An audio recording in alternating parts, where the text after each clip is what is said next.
Born Lucky is actually, that works perfectly because that actually was your nickname growing up. Right. I grew up introducing myself to everyone as Lucky Vittert because when I was born, I should have been born dead. And you're a mother, Megyn, and I know how much, your relationship with your kids mean. I've heard you talk about it. It's so special. And for my mother, in 1982, she had a decision to make. Does she get a cesarean section because the doctor said he had a bad feeling, or have a natural birth? And she said, I am going to have a cesarean section because if I don't trust my doctor, I should not take his advice. I should just get a new doctor. So as I'm being born, the doctor screams out, this is the luckiest baby we've ever seen. Oh my God, what a lucky baby. So my mom's in the delivery room, my dad's there, and they have that blue curtain where there's for the operation. And my mom's hand just like grabs my dad's like this, like a vice. And my dad sort of looks over to the doc. He's like, Doc, everything okay? And in Born Lucky, you see this moment in the emergency room where they pull me out and the nurse then goes, this is the luckiest baby ever because the umbilical cord was tied twice in a knot and then around my neck. So had I been born naturally, I would have been dead.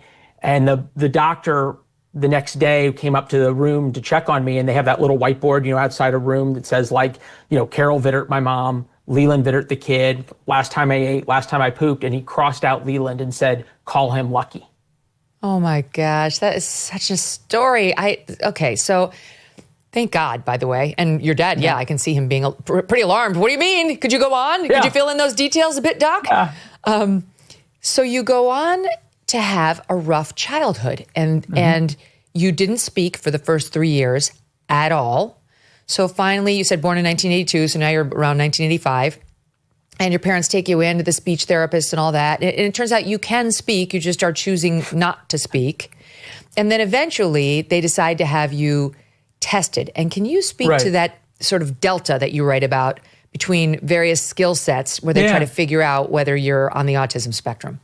So this is the moment in Born Lucky where my parents are told you need to have your son evaluated, right? Which is the worst thing any parent can hear. So they take me to a medical testing building. It's, stale coffee, old magazines, whatever. They send me off for a couple of hours. And this woman who's the psychologist comes back and says, look, there's a lot of things going on here.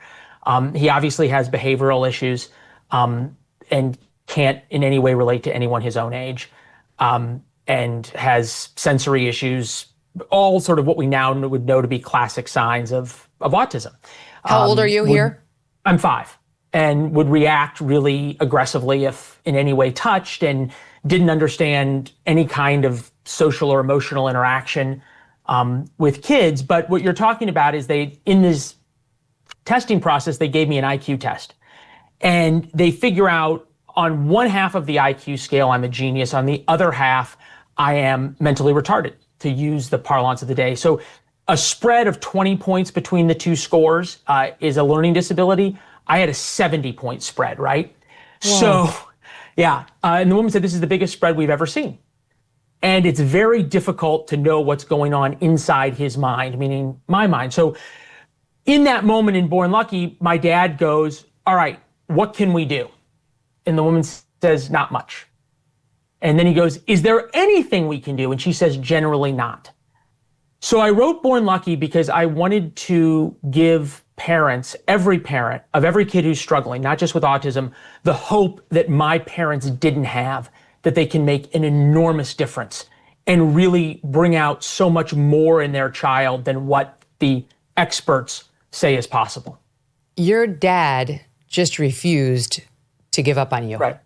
Like he started putting you through drills and sort of exercises that he knew would serve you well long-term without any special training on his part, just instinct. Exactly. And this story is about my dad. It's really a love letter to him. But he realized that the world wouldn't adapt to me.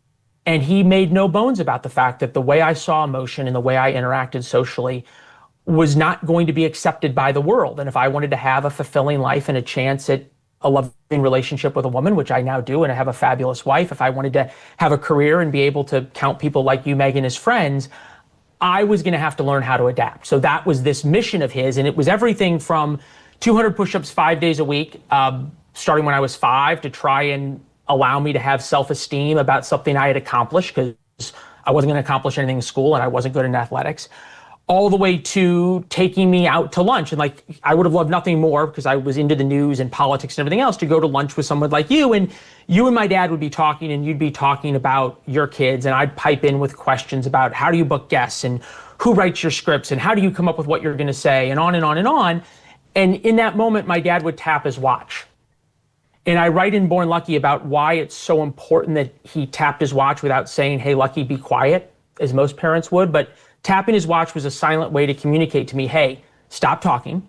And number two, bookmark that. Because after we got done with lunch, we'd post game, and he'd be like, okay, so when Megyn was talking about her husband's new book, why did you think it was important to ask about her show?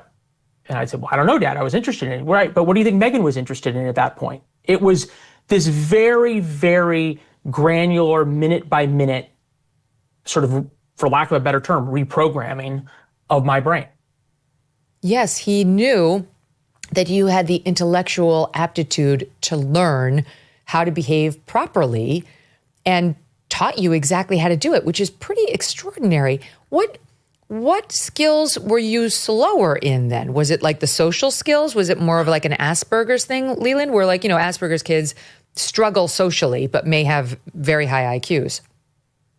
Yeah, it's interesting, because once I was diagnosed, my parents said, we're going to tell no one.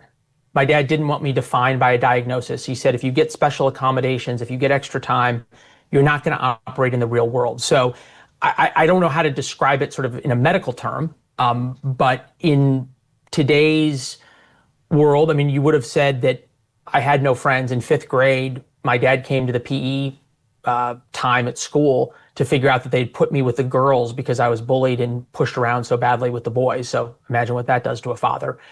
In 7th grade, I had been pulled out of that school in 5th grade. In 7th grade, the principal called my parents in, sat them down 2 weeks into school, and said, look, we all here at school, everybody at this school thinks Lucky's very weird. Arrow 1 through my parents' heart. And then the principal, who's supposed to protect me, followed up with, and frankly, I think he's pretty weird too. So at that point, my parents realized that everything that was going to happen to me was, in the view of the school, my fault. And what'd they do?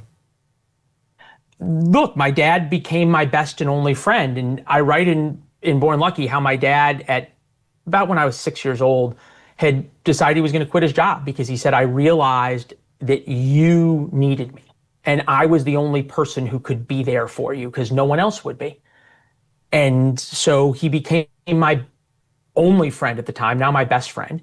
And he figured out these ways to try and get me to find the ability to accomplish things that were outside of school, outside of having friends, outside of sports. So that was push-ups. It was allowing me to learn how to fly. It was taking me out with friends so I could have some kind of social interaction. But it was also being home for me every day. So in 8th grade, an art teacher decided I wasn't going to be Picasso, I guess. And, there's paintings all over the walls and everything. And he was upset with me one day. And he said, Vittert, if my dog was as ugly as you, I'd shave its ass and make it walk backwards. So I see your face kind of reacting to that. And I walked home, as I did every day, 4:20 in the afternoon. My dad was there. And so much of Born Lucky, of this story, is just showing up, is just being a parent. I know you've talked about it on air, how important it is to you to be there at every moment for your kids, because that was what's so important with Dad and I. And he'd spend 3 or 4 hours putting me back together. I would take out my frustrations and my isolation and my anger at how I was being treated on him. And I didn't know this, Megyn, until we wrote Born Lucky, is that almost every night, not every night, but after he would leave my room, he would walk downstairs. So it's now 10 or 11 at night. I was going to sleep. And my mom was probably already asleep or back in her bedroom. And he would sit in the living room in the dark and cry. Oh. And he felt like he was alone too. And that's the message of the book, right? That parents who are going through this aren't alone. When inflation jumps, when you hear the national debt is over $37 trillion, do you ever think maybe now would be a good time to buy some gold? Whether as a hedge against inflation, peace of mind during global instability, or just for sensible diversification, Birch Gold Group believes every American should own physical gold. And so they created something special. Until September 30th, if you are a first-time gold buyer, Birch Gold is offering a rebate of up to $10,000 in free metals on qualifying purchases. To claim eligibility and start the process, request an info kit right now. Just text MK to the number 989898. Plus, Birch Gold can help you roll an existing IRA or 401k into one in gold, and you're still eligible for a rebate and free metals of up to $10,000. So make right now your first time to buy gold and take advantage of a rebate of up to $10,000 when you buy by September 30th. Text MK to 989898 to claim your eligibility and get your free info kit now. Thanks so much for watching. If you like what you just saw, hit the subscribe button for more clips and full episodes.